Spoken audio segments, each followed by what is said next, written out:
Resonance effect and most important that was our hyperconjugation. ये हमने 4 effect देखे, एक ही आंसर दे दो विच इज टेम्पररी इफेक्ट, 4 में से अच्छा क्वेश्चन सेट होगा।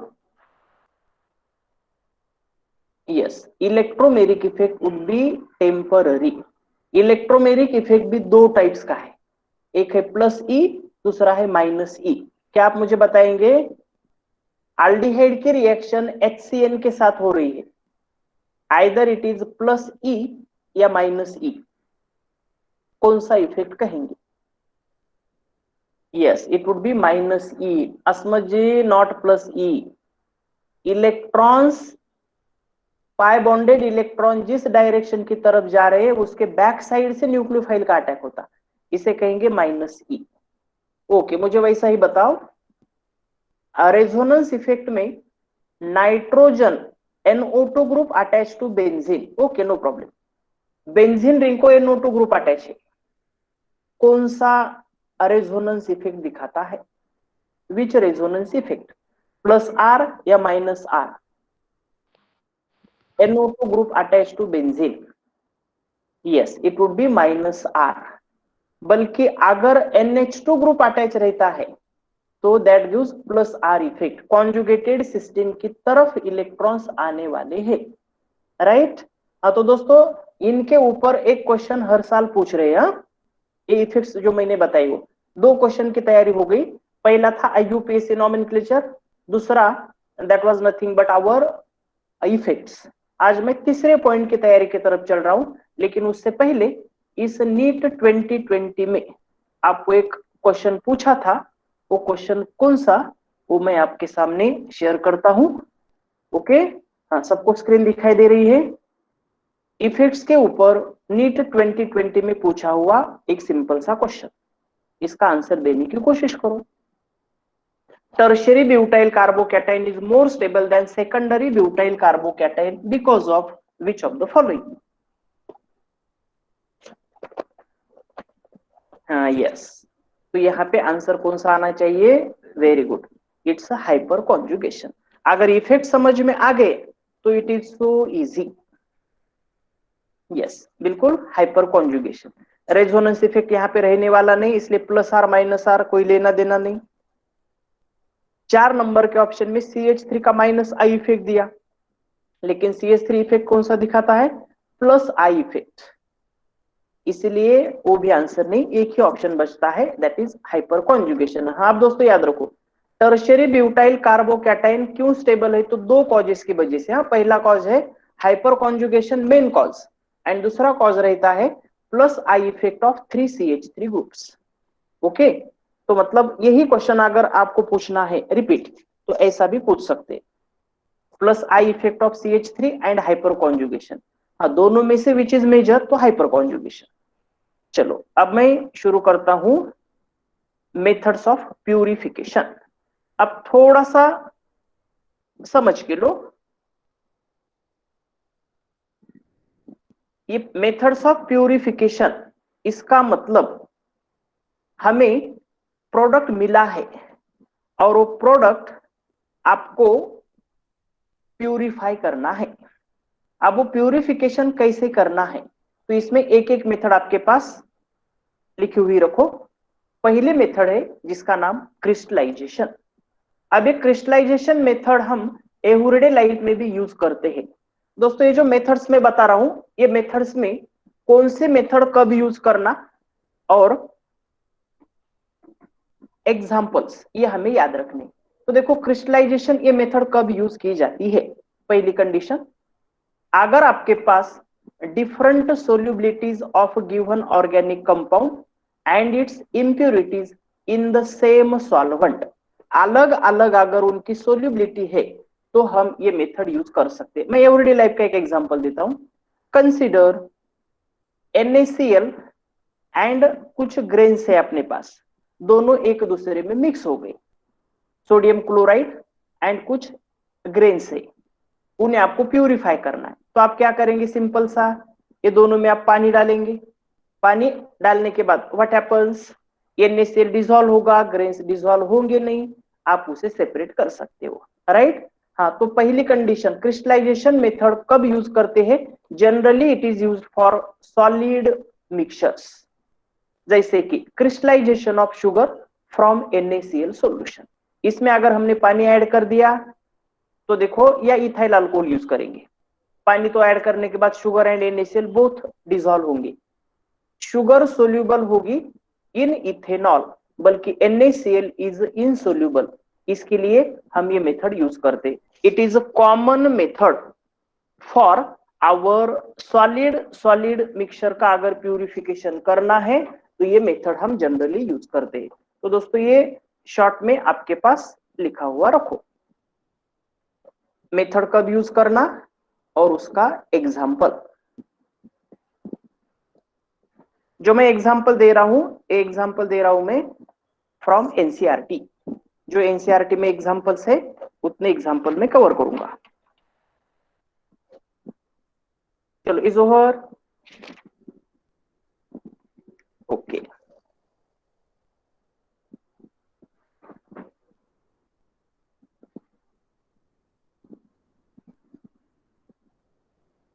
हाँ, इसमें अगर कोई कलर्ड इंप्यूरिटी रहती है तो उसके लिए एक्टिवेटेड चारकोल भी यूज करते हैं, वो भी याद रखो। हाँ, एक्टिवेटेड चारकोल पता है ना आपको, कुछ एडवर्टाइज में दिखाई देता है, ब्लैक कलर को एड्सॉर्ब करता है। तो ऐसे कुछ इंप्यूरिटी अगर रही कलर तो उसके लिए भी हम ये यूज करते हैं। चलो नेक्स्ट मेथड, सब्लिमेशन। अब सब्लिमेशन मेथड कब यूज करना? देखो, एक कंपाउंड होना अपने पास सब्लिमेबल, मतलब सॉलिड का डायरेक्टली इनटू गैस, और दूसरा होना नॉन सब्लिमेबल इम्प्यूरिटी, मतलब एक इम्प्यूरिटी एंड दूसरा अपना प्योर सब्सटेंस। तो ये प्यूरिफाई करते वक्त एग्जांपल याद रखो, iodine from sodium chloride. Iodine is sublimable compound, अगर इसे हीट देंगे तो आयोडीन सॉलिड फॉर्म का गैस फॉर्म में चला जाएगा, सेपरेट हो जाएंगे, right. NaCl as it is रहेगा। वैसे ही एग्जांपल याद रखो, camphor, naphthalene, anthracene, benzoic acid, ammonium chloride, these are sublimable compounds. सिर्फ इसमें एक क्वेश्चन पूछने लायक है, आपको अगर पूछा नेफ्थैलीन एंड एंथ्रेसिन आपको सेपरेशन करना है, क्या आप सब्लिमेशन मेथड यूज कर सकते हैं? तो हम आंसर देंगे नहीं, क्योंकि कंडीशन कौन सी? एक होना सब्लिमेबल, दूसरा होना नॉन सब्लिमेबल। चलो नोट कर लो, एग्जाम्पल पे ध्यान दो। Iodine, camphor, naphthalene, anthracene, benzoic acid, these are sublimable compound.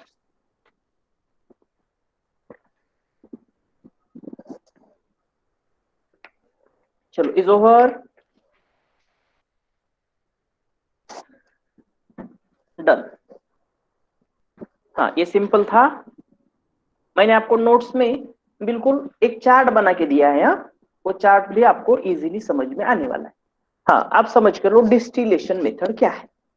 एक सिंपल सा एग्जांपल देता हूं, मिल्क, उसमें गलती से पानी ऐड हुआ, मैं इंटेंसिवली कह रहा हूं, हाँ, गलती से मिल्क है और मिल्क में गलती से पानी ऐड हुआ, आपको पानी निकालना है।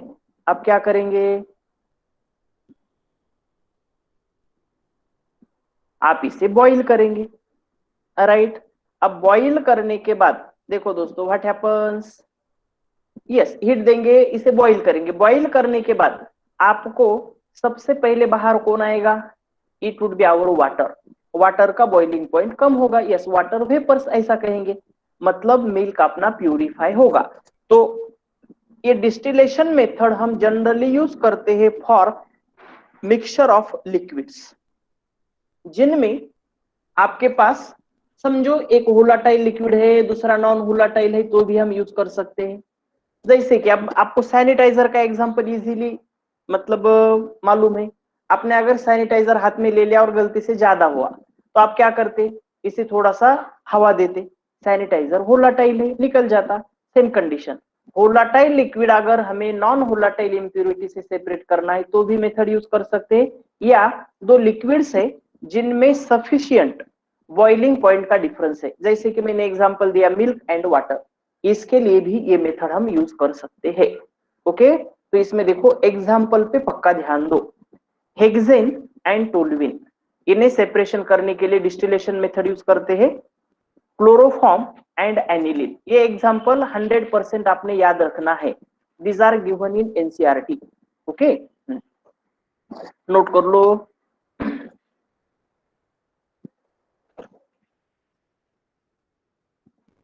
अब डिस्टिलेशन में जो बाहर चला जाता है, आप कहेंगे फिर उसे हम कलेक्ट अगर करना है तो कैसे करेंगे, ये भी बताता हूं मैं कैसे करना है। उसे कंडेंस करेंगे कंडेंसर में से पास करके, that would B so easy. चलो देखो, हाँ वो apparatus डिस्टिलेशन के लिए देखो, हाँ यहाँ पे है इम्प्योर लिक्विड, इसे कहते हैं round bottom flask, RBS, round bottom flask. ये जो राउंड बॉटम फ्लास्क में अपना मिक्सचर है इम्प्योर, इसे हीट दे दी, जिसका बॉइलिंग पॉइंट कम होगा उसके वेपर जल्दी बनेंगे और ये कंडेंसर में से पास होंगे। ये रहा कंडेंसर, ये कंडेंसर में से पास हो गए। कंडेंसर की खास बात है उसके साइड में कोल्ड वाटर हमने पास किया है बाहर में से। मतलब जैसे ही हॉट वेपर्स यहाँ पे इसके अंदर आते हैं कंडेंसर में, इट इजीली लिक्विफाई, कंडेंस होंगे इजीली और हमें मिलेगा डिस्टिल्ड लिक्विड। Got it? तो जिसका बॉइलिंग पॉइंट कम होगा वो प्यूरिफाई होगा सबसे पहले, and so on. It's clear? तो देखो कब मेथड यूज करना डिस्टिलेशन, बॉइलिंग पॉइंट का डिफरेंस अगर आपके लिए ज्यादा रहा तो। चलो अब बात करेंगे हम फ्रैक्शनल डिस्टिलेशन, ये थोड़ा सा खास है। अब फ्रैक्शनल डिस्टिलेशन की बात ध्यान से सुनो, क्या करना है। In case of our fractional distillation कब यूज करेंगे, अगर difference in boiling point of two liquid is not more, ज्यादा डिफरेंस नहीं है, ऐसे वक्त ये मेथड यूज करते हैं, मगर दोनों भी लिक्विड है। अब इसके लिए हमें क्या करना पड़ता है, तो दोस्तों इसके लिए हमें यूज करना पड़ता है special column, fractionating column. Example याद रखो, क्रूड ऑयल, क्रूड ऑयल का अगर सेपरेशन करना है into gasoline, kerosene oil, diesel oil, lubricating oils, तो हमें ये फ्रैक्शनल डिस्टिलेशन मेथड यूज करनी पड़ती है। अब इसमें जो हम यूज करने वाले हैं कॉलम, ये कॉलम के बारे में थोड़ी सी इंफॉर्मेशन मैं आपको देता हूं। देखो ध्यान से दोस्तों, ये क्रूड ऑयल, थोड़ा सा ध्यान से देखो, एक क्रूड ऑयल यहाँ पे है, इसे हीट देना स्टार्ट कर दिया, ये फ्रैक्शनलेटिंग कॉलम है। ये कॉलम में आपको यहाँ पे दिखाई देंगे ये वेपर्स यहाँ से आएंगे, जैसे ही वेपर्स आएंगे इनके इनलेट के ऊपर ध्यान दो। ये इनलेट किस तरीके से, इनलेट है वेपर्स को, या जो वेपर मिलने वाले हैं ये सीधी तरीके से ऊपर जाने वाले नहीं, इनके लिए ऐसे कैप बनाए वाले हैं। ये कैप क्यों, तो दोस्तों इस कैप की वजह से उस वेपर्स के ऊपर प्रेशर आना और इजीली उनका कंडेंसेशन होना। अब जैसे कि शुरू में आपके पास यहां से सबके सब वेपर्स आ गए, लेकिन 400 डिग्री सेल्सियस टेम्परेचर पे, समझो टेम्परेचर ज्यादा है, तो फ्यूल ऑयल्स यहाँ पे कंडेंस होगा और वो सेपरेट होगा। अगर 370 डिग्री सेल्सियस पे आ गए डीजल ऑयल मिलेगा, 300 डिग्री सेल्सियस पे केरोसिन मिलेगा, and so on. Butane propane जो है उनका बॉइलिंग पॉइंट सबसे कम, वो मतलब 20 डिग्री सेल्सियस पे भी हम उसे सेपरेट कर सकते हैं। तो इसमें एक और खास बात है, ये बात मैं समझाता हूं, इसे कहते हैं फ्रैक्शनेटिंग कॉलम।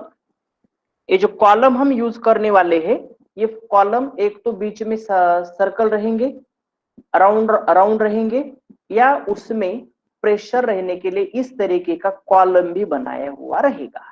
ओके, हाँ तो दोस्तों ये जो कॉलम बनाया है इसके बारे में मैं थोड़ी सी आपको इंफॉर्मेशन देता हूँ, वो इंफॉर्मेशन थोड़ी सी आराम से समझ के लो।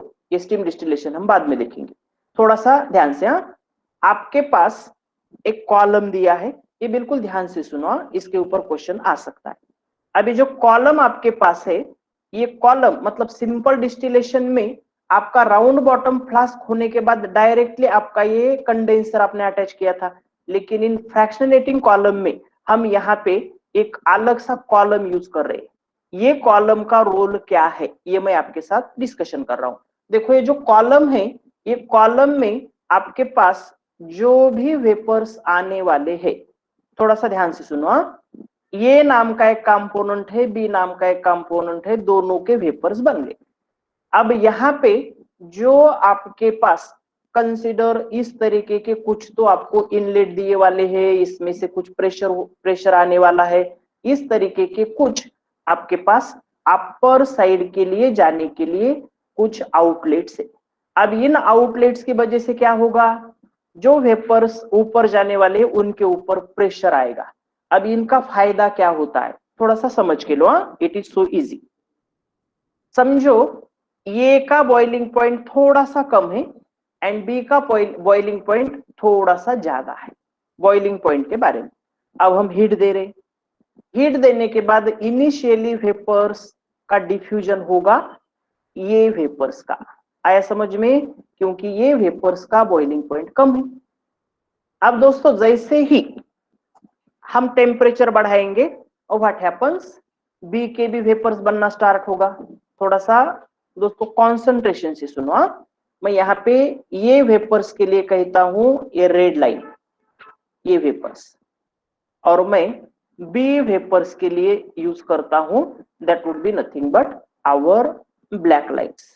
ये बी वेपर्स, ये का बॉइलिंग पॉइंट कम था इसलिए ए के वेपर्स बने शुरू में, मतलब डिफ्यूजन शुरू में अपर कॉन्सेंट अपर रीजन पे आपके लिए था, दैट वाज नथिंग बट ये जिसका बॉइलिंग पॉइंट कम है, उसके बाद में बी आने वाला है, लेकिन दोनों में डिफरेंस बॉइलिंग पॉइंट का ज्यादा नहीं। इसीलिए अब ये जो फ्रैक्शनेटिंग कॉलम है, वेपर्स के ऊपर थोड़ा सा भी प्रेशर आ गया तो ये नाम के जो वेपर्स है, ये वेपर्स कंडेंस होना स्टार्ट होंगे। I hope is understood. थोड़ा सा प्रेशर मिलने के बाद कंडेंस हो गए। अब कंडेंसेशन होना, थर्मोडायनेमिक्स की बात याद कर लो, कंडेंसेशन होना इज एक्सोथर्मिक, मतलब कंडेंसेशन होते वक्त इसमें से कुछ एनर्जी रिलीज होगी, ये एनर्जी एब्सॉर्ब करेंगे वेपर्स ऑफ बी, बी के वेपर्स एब्सॉर्ब करेंगे and in this way rate of vaporisation of B increase होगा। मतलब शुरू में जो इनिशियली वेपर्स ऑफ ये ज्यादा थे, अब वेपर्स ऑफ बी ज्यादा होंगे। Got it?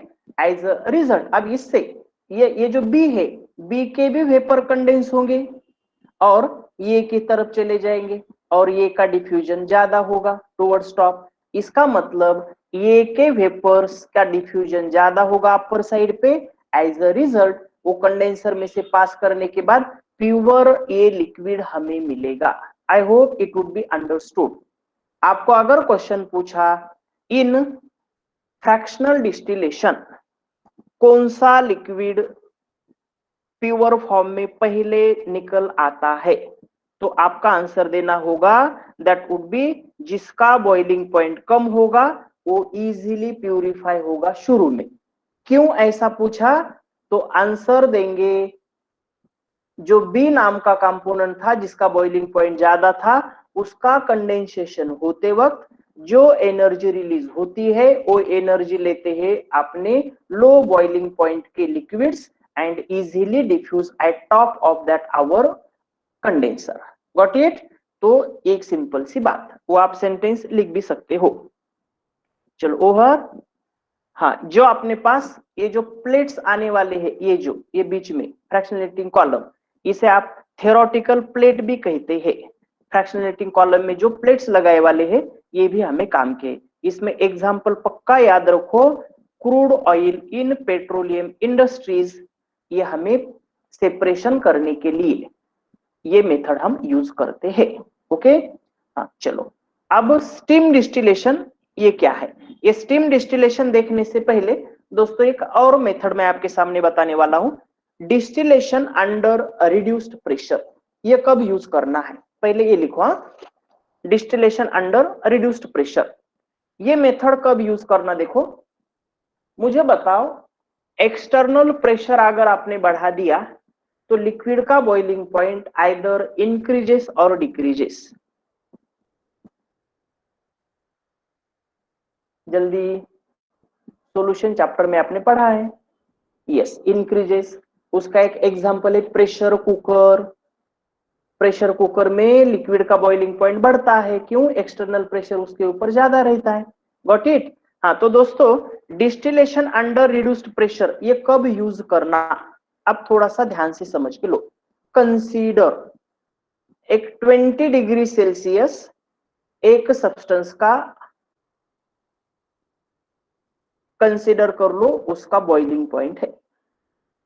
बॉइलिंग पॉइंट कहो या मेल्टिंग पॉइंट कहो, इस टेम्परेचर के ऊपर वो बॉइल होता है या मेल्ट होता है। आप समझो दोस्तों, ये मेल्ट अपने पास अगर इस कंडीशन में 20 डिग्री सेल्सियस टेम्परेचर पे जाने के बाद, अगर समझो मैंने एक एग्जांपल दे दिया CaCO3 का, ये CaCO3 मुझे चाहिए इन प्योर फॉर्म, प्यूरिफिकेशन मुझे करना है, लेकिन मैंने अगर इसके मेल्टिंग पॉइंट पे हीट दे दी तो ये लिक्विड में जाने की जगह समझो ये डिकम्पोज होने लगा, CaO एंड CO2 बनाने लगा। तो दोस्तों ना CaO चाहिए हमें, ना CO2 चाहिए हमें, कौन चाहिए था? CaCO3 चाहिए। अगर कंपाउंड उसके मेल्टिंग पॉइंट पे डिकम्पोज होता है तो डिस्टिलेशन मेथड हम यूज नहीं कर सकते, क्योंकि अपना कंपाउंड वहां पे डिकम्पोज हो रहा है उसके बॉइलिंग पॉइंट पे या उसके मेल्टिंग पॉइंट पे। तो ऐसे वक्त हमें मेथड यूज करनी पड़ती है डिस्टिलेशन अंडर रिड्यूस्ड प्रेशर। इससे क्या होगा, समझो ये नाम का कंपाउंड है, ये डिकम्पोज होता है एट 20 डिग्री सेल्सियस। इसे हमें प्यूरिफाई करना है तो 20 डिग्री सेल्सियस से पहले ही 18 डिग्री सेल्सियस को ही इसे सेपरेट करना पड़ता है। तो ये कैसे करना, इसके ऊपर प्रेशर जो है वो प्रेशर कम करना। प्रेशर अगर बढ़ाते हैं तो बॉइलिंग पॉइंट इंक्रीजेस, प्रेशर अगर कम करते हैं तो बॉइलिंग पॉइंट कम होगा। प्रेशर कम करने के बाद समझो 20 डिग्री सेल्सियस से आएगा 80 डिग्री सेल्सियस तक, 18 डिग्री सेल्सियस तक। यहाँ पे इसे हीट देना, यहां से उसका डिस्टिलेशन करना, इसे कहते हैं डिस्टिलेशन अंडर रिड्यूस्ड प्रेशर। ये यूज करते हैं, आप एग्जांपल लिख सकते हो डिस्टिलेशन अंडर रिड्यूस्ड प्रेशर का। ग्लिसरॉल को सेपरेशन किया जाता है in soap industries by this method. Sentence लिखो हाँ ध्यान से, glycerol is separated from mixture in soap industry. हाँ, आपको एक साल शायद 19 में क्वेश्चन स्टीम डिस्टिलेशन पे पूछा था, वो देखेंगे। अब स्टीम डिस्टिलेशन आर्थोनाइट्रोफेनॉल एंड पैरानाइट्रोफेनॉल क्वेश्चन आपको याद है। अब ये जो स्टीम डिस्टिलेशन है ये क्या है, तो इसमें दोस्तों याद रखो ये कब मेथड यूज कर सकते हैं। एक तो स्टीम वोलाटाइल सब्सटेंस होना, इमिसेबल विथ वाटर होना, possess vapor pressure up to 10 to 15 millimeter of Hg and contains non-volatile impurities। अब दोस्तों ध्यान से सुनो, वोलाटाइल सब्सटेंस होना, वेपर फेज में वाटर के वेपर्स के साथ मिक्स होना, लेकिन लिक्विड फॉर्म में इमिसेबल विथ वाटर होना। एक कैसे, मैं आपको एपैरेटस दिखाता हूं। एक एग्जांपल देखो, आर्थोनाइट्रोफेनॉल स्टीम वोलाटाइल, क्योंकि उसका बॉइलिंग पॉइंट कम रहता है, लेकिन स्टीम वोलाटाइल का मतलब गलत लेते हो आप, सिर्फ उसे बॉइल करना ऐसा मतलब नहीं। देखो दोस्तों एपैरेटस, यहाँ पे एक टैंक है जिसमें वाटर है, वाटर को हीट करेंगे, हीट करने के बाद वाटर की स्टीम, मतलब 100 डिग्री सेल्सियस पे जो वेपर्स मिलने वाले हैं इसे हम स्टीम कहेंगे, वो स्टीम हम यहां से पास करेंगे। ये पास कर दी, इस राउंड बॉटम फ्लास्क में आपके पास है कंपाउंड का मिक्सचर जिसे हमें प्यूरिफाई करना है। अब स्टीम पास करने के बाद स्टीम के टेम्परेचर से ही इसमें का एक कंपाउंड स्टीम वोलाटाइल होगा, स्टीम के साथ मिक्स होगा और चला जाएगा थ्रू कंडेंसर। अब कंडेंसर में से पास करने के बाद वाटर का भी कंडेंसेशन होगा और वो स्टीम वोलाटाइल सब्सटेंस का भी कंडेंसेशन होगा। तो यहां लिक्विड फॉर्म में दोनों भी मिलेंगे। अपने पास कंडीशन क्या थी, कौन से कंपाउंड स्टीम वोलाटाइल से सेपरेट कर सकते हैं? जो पानी में इमिसेबल हो। तो जैसे कि आर्थोनाइट्रोफेनॉल एंड पैरानाइट्रोफेनॉल यहाँ पे रखे, तो आर्थोनाइट्रोफेनॉल स्टीम वोलाटाइल मतलब पानी के स्टीम के साथ मिक्स होगा, वोलाटाइल होगा, ऊपर जाएगा, कंडेंसर में से पास करने के बाद वाटर के vapours as well as orthonitrophenol condense होंगे, लिक्विड फॉर्म में आएंगे। लेकिन orthonitrophenol is immiscible with liquid water, उसे हम दो लेयर्स में इजीली सेपरेट कर सकते। कैसे सेपरेट करना, उसके लिए भी एक मेथड है, डिफरेंशियल एक्सट्रैक्शन। ओके, तो इसमें एक सेंटेंस लिखो दोस्तों, स्टीम डिस्टिलेशन। स्टीम डिस्टिलेशन में ये आपने पहले दो चार पॉइंट लिखो और एग्जांपल लिखो।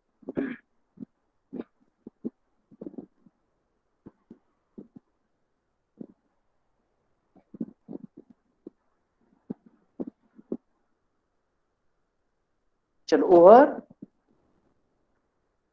एग्जाम्पल पे ज्यादा ध्यान दो, क्योंकि एग्जाम्पल में ज्यादा नहीं समझा सकता, आपको एग्जाम्पल याद रखनी पड़ेंगे। चलो ओवर, ओके।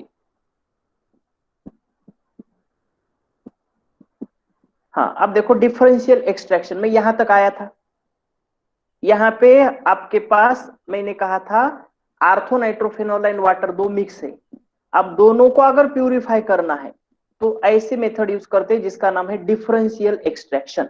ए डिफरेंशियल एक्सट्रैक्शन मेथड में ऑर्गेनिक मटेरियल एक्वेस लेयर में से हम इसे सेपरेट करते हैं। Use to separate organic compound from aqueous solution using organic solvent. जैसे कि मैं एक सिंपल सा एग्जांपल देता हूं। कंसीडर एक ऑर्गेनिक मटेरियल है ये नाम का, और इसमें एक्वेस लेयर, एक्वेस मतलब पानी भी यहां पे ऐड है।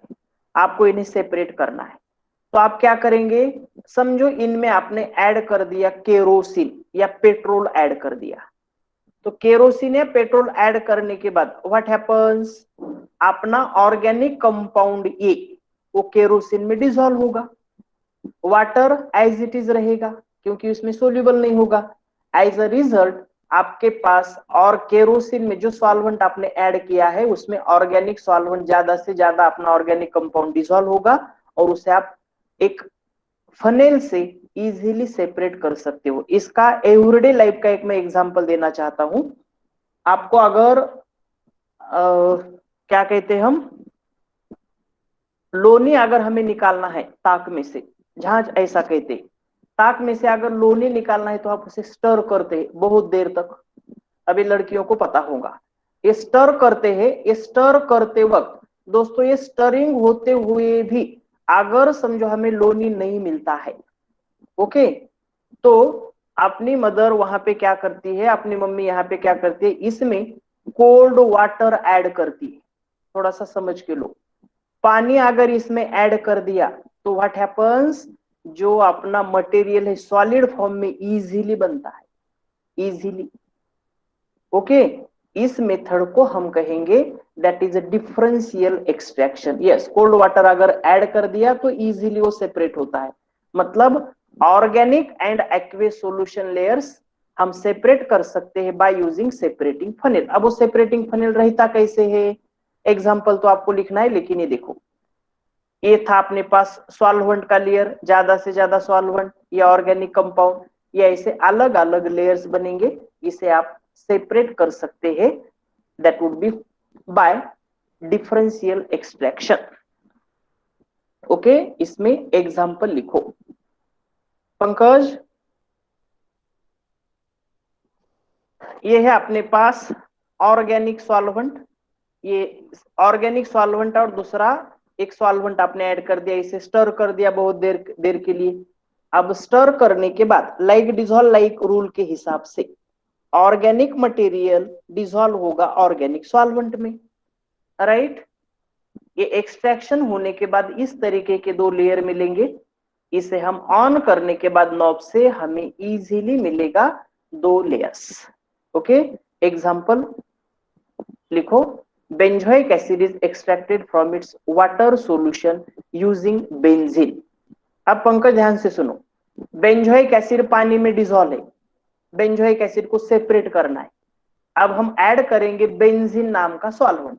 बेंजीन अगर ऐड कर दिया तो बेंजीन पानी में तो डिजोल्व नहीं होने वाला, बेंजीन में डिजोल्व होगा benzoic acid, like dissolve like.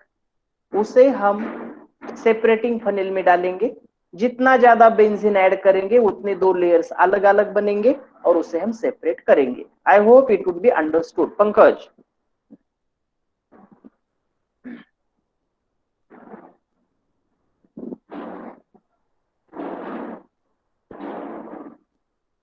Okay, continue करता हूं। एग्जांपल याद रखो, हाँ, बेंजोइक एसिड को पानी में से सेपरेट करना है तो बेंजीन ऐड कर लो।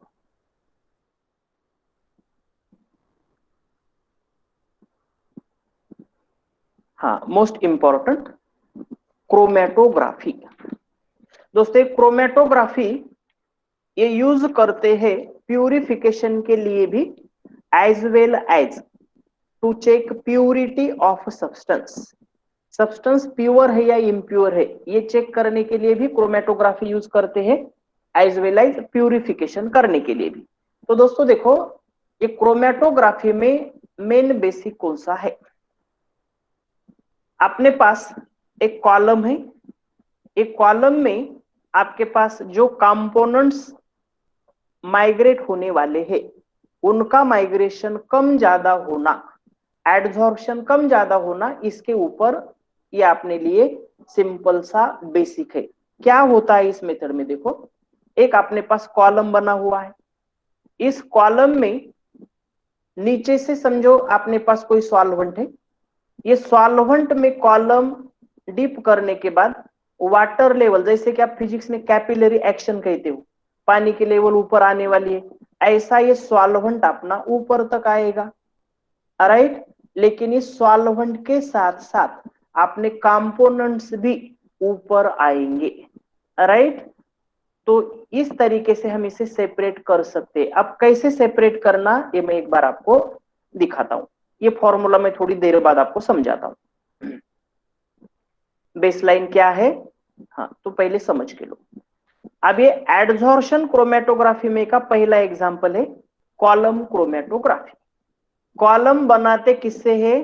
तो it is prepared from Al2O3 या SiO2, इसे कहेंगे solid phase, okay, permanent phase जो कि मूवेबल नहीं है। इल्यूवेंट का मतलब यहां पे याद रखो सॉल्वेंट जो हम पास करने वाले हैं। इसका एग्जांपल आप याद रख सकते हो, नेफ्थेलिन बेंजोफिनोन सेपरेट करना है तो अब यहां पे समझ के लो। ये जो कॉलम बना है ना दोस्तों, ये कॉलम बना है कंसीडर Al2O3 से। थोड़ा सा ध्यान से समझ के लो, यहां से मैं पास कर रहा हूं इल्यूवेंट एंड अपना मिक्सचर। मिक्सचर कौन सा? मेरे पास ब्लू कलर का कंपाउंड है, पर्पल कलर का, येलो कलर का, ऐसे अलग अलग कलर के कंपाउंड का मिक्सचर है। अब मैं ऊपर से सॉल्वेंट ऐड कर रहा हूं, इस सॉल्वेंट को मैं कहने वाला हूं इल्यूवेंट। अब जैसे ही सॉल्वेंट में ऐड कर रहा हूं, Al2O3 stationary phase as it is रहेगी, लेकिन सॉल्वेंट माइग्रेट होगा from upper layer to lower level. ये लोअर लेवल तक आते आते साथ में ये लेके आएगा कंपोनेंट्स को। अब कौन सा कंपोनेंट पानी के इल्यूवेंट के साथ आगे चला जाएगा? समझो, मैंने ऐसा कहा अलग अलग साइज है, कुछ एटम्स की साइज छोटी है, किसी की बड़ी है। तो देखो दोस्तों, जिसकी साइज छोटी होगी वो नीचे जल्दी आएगा, जिसकी साइज बड़ी होगी वो ऊपर ही अटकेगा उस कॉलम में। तो वैसे ही एडजॉर्प्शन किसका ज्यादा किसका कम, जिसका एडजॉर्प्शन कम वो आएगा बॉटम तक। अब इल्यूवेंट ऐड करने के बाद जैसे कि यहाँ पे मैंने सेपरेट कर दिया ब्लू कलर का कंपोनेंट, ये कंपोनेंट मैंने सेपरेट किया, उसके बाद में फिर से इल्यूवेंट ऐड कर रहा हूं, दूसरे कलर का निकाल दिया, तीसरे कलर का निकाल दिया। इस तरीके से हम इसे प्यूरिफाई कर सकते हैं, राइट। तो हाँ, अब इसमें दोस्तों एक क्वेश्चन आपको एफ ब्लॉक एलिमेंट में पूछा जा सकता है।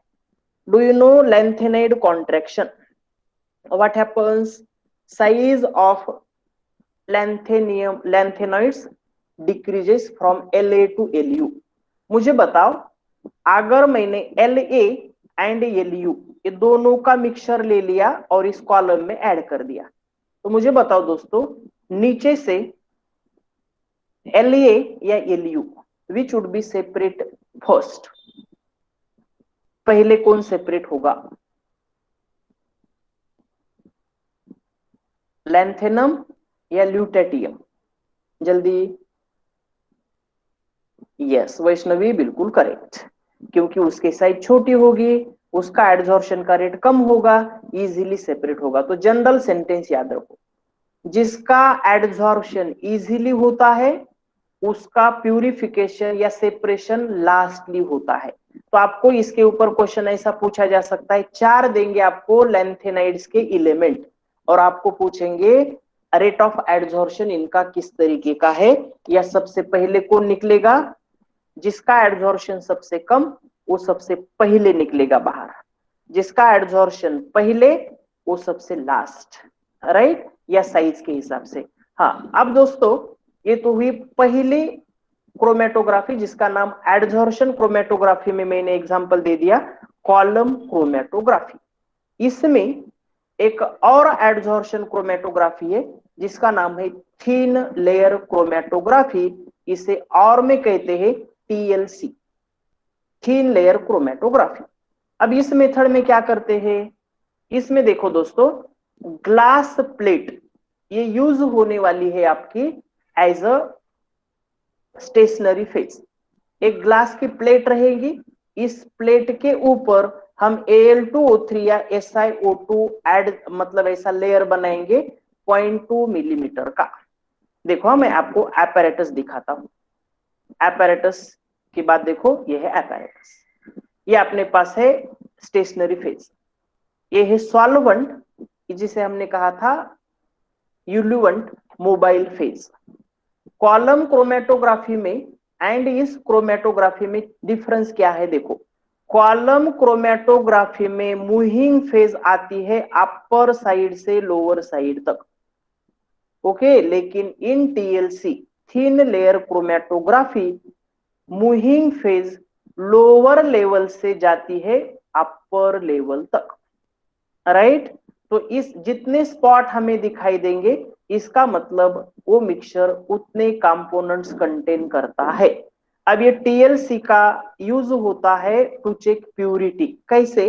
तो देखो ध्यान से समझो, मैंने एक रिएक्शन ले ली, A+B गिव्स C। दोस्तों थोड़ा सा ध्यान से सुन लो। अब 2 रिएक्टेंट है और मैंने एक C प्रोडक्ट बना दिया। अब ये प्रोडक्ट मेरा प्योर है या इम्प्योर है, कैसे चेक करते? इस C को प्रॉपर सॉल्वेंट में डिसॉल्व करेंगे। ये जो अपने पास प्लेट है, इस प्लेट के बॉटम साइड के ऊपर इसका एक स्पॉट बनाएंगे C का और सॉल्वेंट में उसे रखेंगे। रखने के बाद मूविंग फेज लोअर साइड से बॉटम साइड से अपर साइड तक मूव होंगी। ये मूव होते होते होते समझो दोस्तों हमें एक ही स्पॉट मिला, यहाँ पे एक ही स्पॉट, तो इसका मतलब है प्रोडक्ट इज प्योर, क्योंकि एक ही कंपाउंड मिला है। अगर समझो ऐसे अलग अलग स्पॉट हमें मिले तो इसका मतलब compound product C is not pure, इसमें कुछ ना कुछ इम्प्यूरिटी है, उसे प्यूरिफाई करना पड़ेगा। इसके लिए भी ये टीएलसी यूज करते हैं, थिन लेयर क्रोमेटोग्राफी। और एक मोस्ट इंपॉर्टेंट बात, अब आपके पास दोस्तों एक मैंने फॉर्मूला दिया था RF का, व्हाट इज दिस? तो देखो ये बॉटम लाइन की पोजीशन है, यहां से अपना सॉल्वेंट कितना माइग्रेट होता है और अपना कंपाउंड कितना माइग्रेट होता है, ये डिस्टेंस के रेशियो को हम कहने वाले RF, that is retardation factor. वो मैं फॉर्मूला एक बार आपको फिर से दिखाता हूं, ओके। अब आपको शायद वो फॉर्मूला समझ में आएगा। ये फॉर्मूला देखो, distance move by substance from a baseline divided by distance move by solvent from baseline. मेरा जनरल क्वेश्चन है, RF की वैल्यू आइदर ग्रेटर देन 1 होगी या लेस देन 1 होगी? What would be your opinion?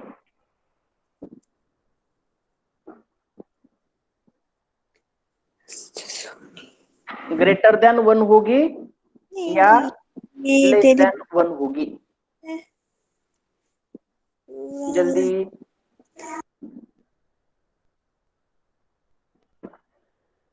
Vaishnavi का कहना है लेस देन 1। पक्का? हाँ देखो, सब्सटेंस का माइग्रेशन कभी भी कम होगा as compared to solvent. Solvent का माइग्रेशन ज्यादा होना, इसलिए हमेशा याद रखो आर एफ की वैल्यू हमेशा लेस देन 1 होगी। अगर ये इक्वल टू 1 हो गई तो भी वो सॉल्वेंट काम का नहीं, और ग्रेटर देन 1 हो गई तो भी वो काम का नहीं। इसलिए रिटार्डेशन फैक्टर पे ध्यान दो, जितना रिटार्डेशन फैक्टर 1 से कम होगा उतना वो सॉल्वेंट प्रॉपर होगा फॉर प्यूरिफिकेशन। ओके, तो ये फॉर्मूला भी आप लिख के ले सकते हो। हाँ तो दोस्तों, क्रोमेटोग्राफी में आपने दो मेथड्स देखे, मैं एक बार बताता हूं फिर से। मेन टाइप एडजॉर्शन क्रोमेटोग्राफी, इसमें हमने देखी कॉलम क्रोमेटोग्राफी। एक कॉलम क्रोमेटोग्राफी में स्टेशनरी फेज है सॉलिड, मूविंग फेज है liquid. Moving phase migrating from upper top level to bottom level, जिसे हम इल्यूवेंट कहते हैं। इनमें याद रखो सेपरेशन ऑफ लैंथेनॉइड्स ये किया जाता है by column chromatography. In case of our thin layer chromatography difference क्या है? तो सिंपल सा, सॉल्वेंट मतलब मूविंग फेज जो है वो मूविंग फेज माइग्रेट होने वाली है बॉटम से अपर लेवल तक, इतना ही डिफरेंस है। और कॉलम बनाते वक्त हम कॉलम की जगह पे एक ग्लास की प्लेट है, उसके ऊपर एक 0.2 मिलीमीटर की थिक लेयर बनाने वाले हैं, आइदर SiO2 या Al2O3 की। इसमें याद रखो amino acids can be detected by spraying ninhydrin solution. मतलब जैसे अपना रोल फोटो निकालने के बाद रोल आप डेवलप करते हैं, स्पेसिफिक कलर्स आते हैं, वैसा अमाइनो एसिड्स या आयोडीन चैम्बर भी यूज करते हैं to develop our column. Chromatography का जो कॉलम है उसे डेवलप करने के लिए, अलग अलग कलर्स लाने के लिए आयोडीन चैम्बर में भी उसे रखा जाता है। चलो, गॉट इट? देखो ये ओरिजिनल स्पॉट था, ये पहला ऑब्जर्व कर लो। उसके बाद में कंपोनेंट ए यहाँ पे आया, component B, rate of adsorption अलग अलग रहा, और ये रही सॉल्वेंट की लेयर। राइट, ऐसे ही ओरिजिन ये भी इस तरीके से हम इसे सेपरेट कर सकते हैं, या हमें पता चल सकता है अपना मिक्सचर प्योर है या नहीं, या अपना कंपोनेंट प्योर फॉर्म में मिला है या नहीं। सिर्फ इसमें ख्याल रखो eluent migrate from bottom to top. हाँ, अब आ गया मैं मेन 2 नंबर की मेथड के लिए। पार्टीशन क्रोमेटोग्राफी का ही एक एग्जांपल है पेपर क्रोमेटोग्राफी। अब इसमें क्या करना है ध्यान से सुनो। ये पेपर क्रोमेटोग्राफी में हम यूज करने वाले एक स्पेसिफिक पेपर, दोस्तों ध्यान से सुन लो। एक पेपर रहेगा, इस पेपर की खास बात है इसमें ऑलरेडी वाटर ड्रॉपलेट्स इस तरीके से ट्रैप्ड किए वाले रहते हैं। वाटर ड्रॉप्स आर ट्रैप्ड, मतलब आपके पास दिखाई देगा पेपर लेकिन इसके अंदर होगा लिक्विड। इसका मतलब इस क्रोमेटोग्राफी में स्टेशनरी फेज इज लिक्विड, ये पक्का समझ के लो। अब ये जो पेपर है जिसमें वाटर ट्रैप है, लिक्विड ट्रैप है, इसे रखा जाता है इन चैम्बर। ऐसे चैम्बर में रखेंगे जहां पे अपना सॉल्वेंट होगा, ये सॉल्वेंट नीचे से ऊपर तक चला जाएगा, टीएलसी के जैसा ही। लेकिन डिफरेंस देखो दोस्तों, कॉलम क्रोमेटोग्राफी में स्टेशनरी फेज थी सॉलिड, मूविंग फेज थी लिक्विड। टीएलसी में स्टेशनरी फेज थी सॉलिड, मूविंग फेज थी लिक्विड। डिफरेंस था बॉटम टू टॉप इल्यूवेंट फ्लो होगा। इन पेपर क्रोमेटोग्राफी आपके पास स्टेशनरी फेज लिक्विड होगी and moving phase also liquid होगी। ये मोस्ट इंपॉर्टेंट है। Special quality paper known as chromatography paper is used. It contains water trapped in it, which acts as a stationary phase. Eluent flows from bottom to top. और खास बात, stationary phase and moving phase are liquid, ये question पूछने लायक है। In partition chromatography और in paper chromatography what would be stationary phase and moving phase? Moving phase liquid है, यहां तक करेक्ट आएगा आपका, लेकिन दोस्तों स्टेशनरी फेज भी लिक्विड रहती है। एपैरेटस दिखाता हूं मैं, एपैरेटस देखो, ये है इस तरीके का। ये पेपर अपने पास, ये जो पेपर क्रोमेटोग्राफी में ये पेपर है, सॉल्वेंट में उसे लटकाया हुआ है एक पर्टिकुलर आयोडीन चैम्बर में। मतलब जो भी स्पॉट आपने दिए थे, ये स्पॉट ऊपर जाएंगे, आयोडीन चैम्बर में डेवलप होंगे। लेकिन याद रखो, यहाँ पे पेपर मतलब सॉलिड नहीं लेना है, उस पेपर में वाटर ड्रॉपलेट्स ट्रैप हुए वाले हैं। Got it? Can I continue?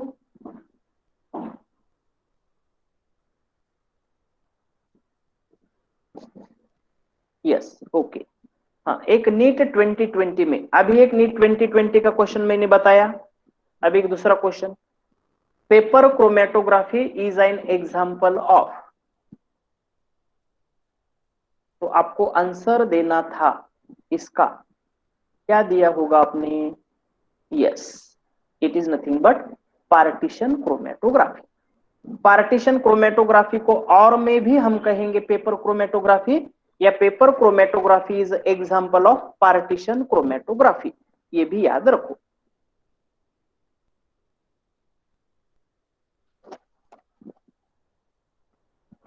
Okay, तो देखो 2020 में दो क्वेश्चंस हो गए, एक टर्शियरी ब्यूटाइल कार्बोकैटायन और दूसरा क्रोमेटोग्राफी। अगर ये चैप्टर मिस कर दिया तो अपना बहुत बड़ा लॉस होगा, कंसेप्चुअल भी और मार्क्स के हिसाब से भी। हाँ दोस्तों, ये हुआ अब तक का आपका प्यूरिफिकेशन। पढ़ाई करते वक्त इतना पोर्शन अलग से पढ़ना। प्यूरिफिकेशन में देखो मैंने कौन से मेथड्स बताए। पहला क्रिस्टलाइजेशन, दूसरा सब्लिमेशन, तीसरा डिस्टिलेशन, उसके बाद में डिस्टिलेशन अंडर रिड्यूस्ड प्रेशर, उसके बाद में फ्रैक्शनल डिस्टिलेशन, उसके बाद में स्टीम डिस्टिलेशन, उसके बाद में देखा हमने क्रोमेटोग्राफी। क्रोमेटोग्राफी में हमने देखा पहला एडजॉर्शन क्रोमेटोग्राफी। एडजॉर्शन क्रोमेटोग्राफी में देखे हमने दो, एक था कॉलम क्रोमेटोग्राफी, दूसरा था thin layer chromatography. Main type आ गया दूसरा पार्टीशन क्रोमेटोग्राफी, जिसका एग्जाम्पल है पेपर क्रोमेटोग्राफी, जिसमें stationary phase as well as moving phase both are liquid and liquid, दोनों भी लिक्विड होंगे। Got it? हाँ, अब हम आए कहां तक, देखो ध्यान से दोस्तों। अगर समझो एक आधे आदमी की डेथ होती है और डॉक्टर कहते हैं कि पॉइजन की वजह से इनकी डेथ हुई है, अब इनका पोस्टमार्टम करना पड़ता। अब पोस्टमार्टम करने के बाद दोस्तों कुछ तो उसके बॉडी में केमिकल मिलेगा, राइट? तो अब केमिकल में कौन से एलिमेंट्स है? कार्बन है, नाइट्रोजन है, हाइड्रोजन है, ऑक्सीजन है, कौन से एलिमेंट्स है? ये एलिमेंट्स हमें आइडेंटिफाई करने पड़ते हैं, इन्हें कहते हैं हम डिटेक्शन ऑफ एलिमेंट्स। या समझो एक आधी दवा बनाई कोरोना के खिलाफ, एक मेडिसिन बनी, मेडिसिन बनने के बाद अब दोस्तों मेडिसिन बनी समझो, लेकिन ये मेडिसिन में कौन सा कंपोनेंट कितना है, कौन से एलिमेंट्स इसमें प्रेजेंट है, इसका डिटेक्शन करना जरूरी है, राइट? अब डिटेक्शन इसमें कौन है, आइदर नाइट्रोजन है, कार्बन है, ऑक्सीजन है, या कितने परसेंटेज में है, यह हमें बताना जरूरी है। तो इसके लिए हमें डिटेक्शन ऑफ एलिमेंट करना जरूरी है, राइट? तो देखो डिटेक्शन किस तरीके से करते हैं। सबसे पहला, कार्बन एंड हाइड्रोजन का अगर हमें डिटेक्शन करना है तो हमें क्या करना पड़ेगा? हम यूज करेंगे लिबेक्स कंबशन मेथड। दोस्तों जो कंपाउंड रहता है उसे हम हीट करेंगे CuO के साथ। दोस्तों ध्यान से सुनो, सिंपल सा CuO के साथ हीट देंगे। अगर इस सब्सटेंस में कार्बन प्रेजेंट है तो CuO के साथ रिएक्शन देने के बाद इसका कन्वर्जन होगा CO2 में। अगर इस सब्सटेंस में हाइड्रोजन प्रेजेंट है तो इसका कन्वर्जन होगा H2O में। अगर CO2 बना तो it indicate our compound contain carbon. H2O अगर बना तो it indicate our substance contain hydrogen. लेकिन CO2 बना या H2O बना, ये कैसे हमें पता चलेगा? ये पता करेंगे हम लाइम वाटर में से। अगर CO2 पास कर दिया लाइम वाटर में से तो it becomes milky. Right, 8th-9th standard में आपने पढ़ा है, lime water becomes milky CO2 अगर पास करते हैं तो। और अगर H2O टेस्ट करना है बना है या नहीं, तो दोस्तों अनहाइड्रस CuSO4 रहता है कलरलेस। अगर उसमें से वाटर के वेपर्स पास कर दिए, पानी एब्जॉर्ब कर दिया, तो it becomes blue colour. Blue colour दिखाएगा। तो देखो apparatus में आपके सामने रखता हूं, लाइम वाटर मिल्की बना या व्हाइट CuSO4 ब्लू कलर बना तो it indicate carbon and hydrogen present है। apparatus समझ के लो।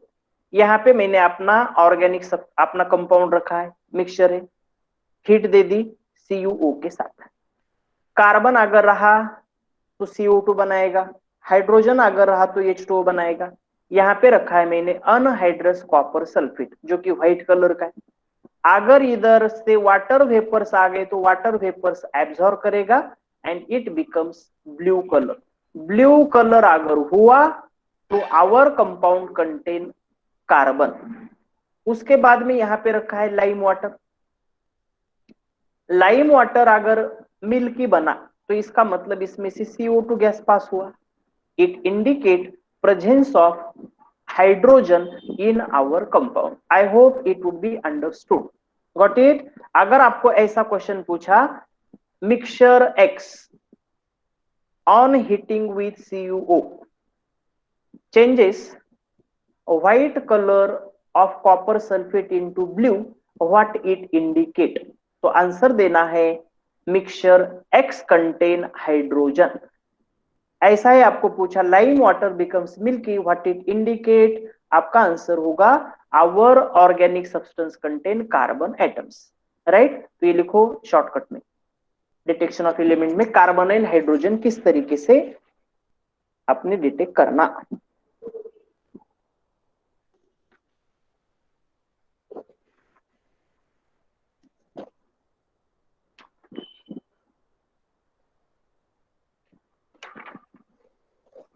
चलो इज ओवर।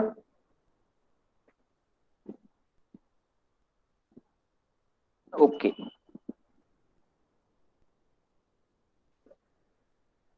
ओके प्रियंका लिखो, आराम से लिखो, नो प्रॉब्लम। समझ में आना जरूरी है। हाँ,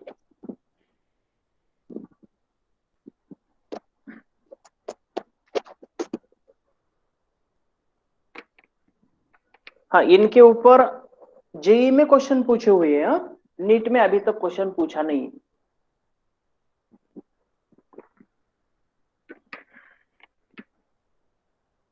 कुछ कलर्स हमें याद रखने पड़ेंगे। चलो ओवर प्रियंका।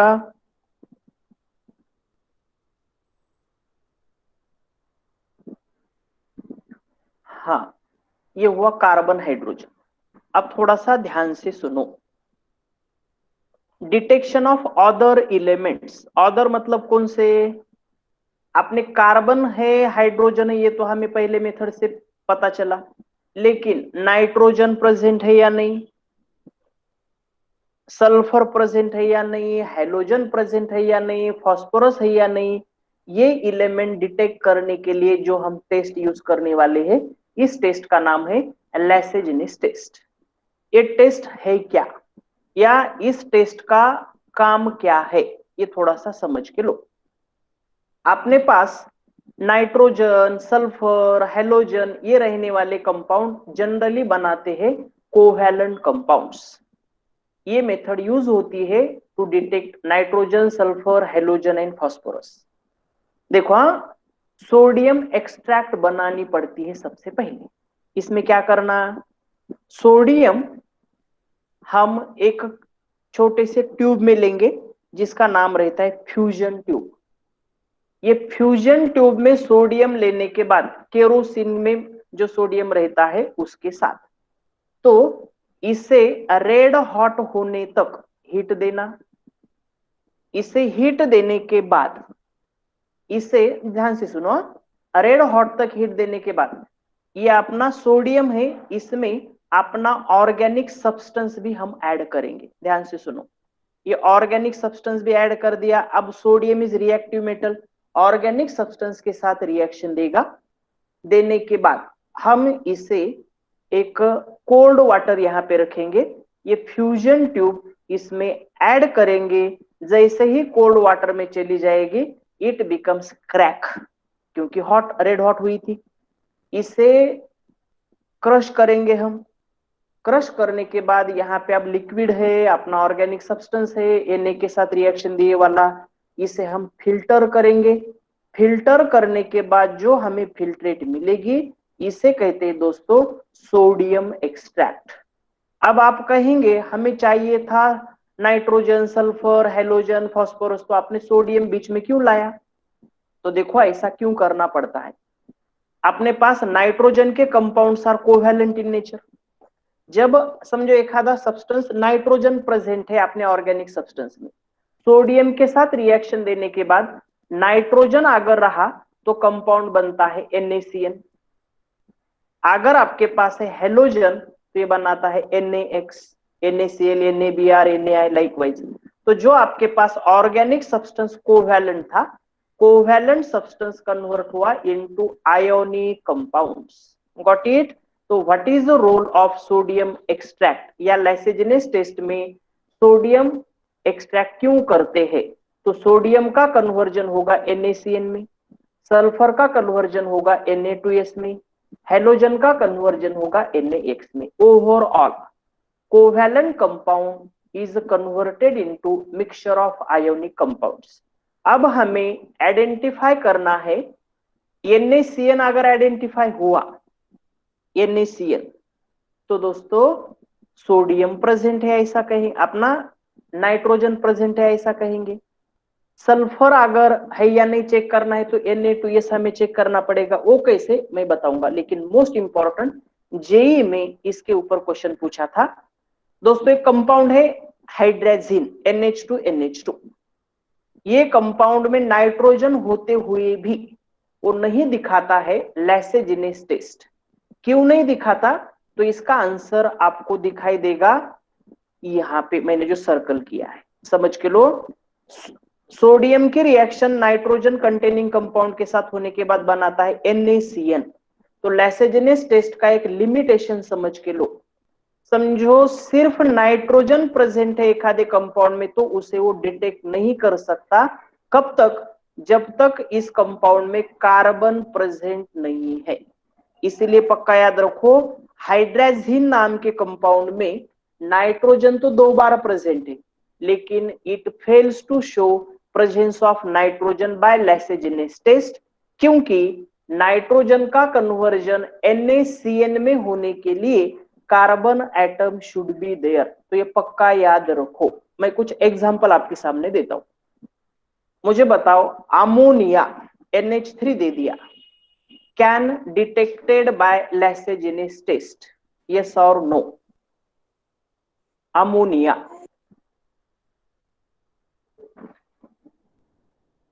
बिल्कुल नहीं, क्योंकि इसमें आपके पास कार्बन एटम नहीं है। Very good. चलो, do you know pyridine? Benzene में कार्बन की जगह पे नाइट्रोजन दे दिया एक, तो पाइरिडीन हम नाइट्रोजन है या नहीं डिटेक्ट कर सकते। Very good. आपको अगर दिया मिथाइल अमाइन, उसमें का नाइट्रोजन आपको डिटेक्ट करना है तो लाइसेजिनेस टेस्ट हम यूज कर सकते हैं। Got it?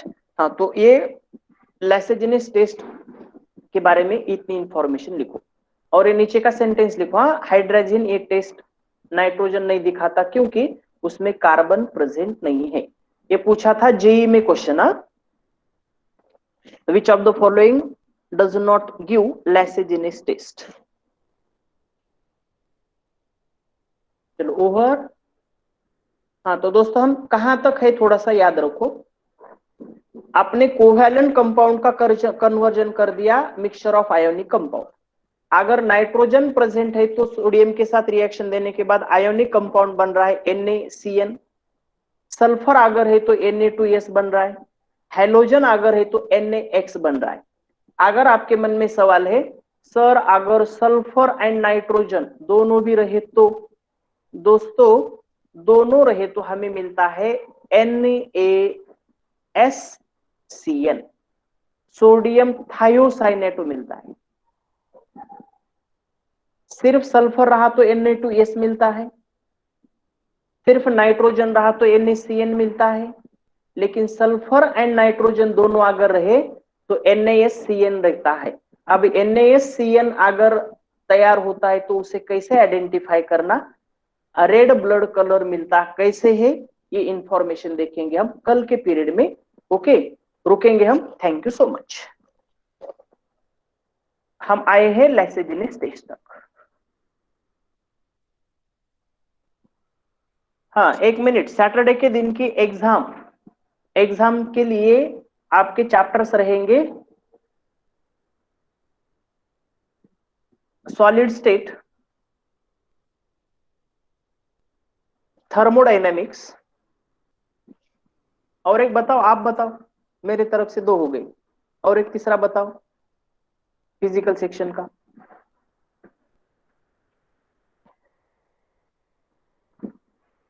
Solid state, thermodynamics and electrochemistry. Okay चलेंगे।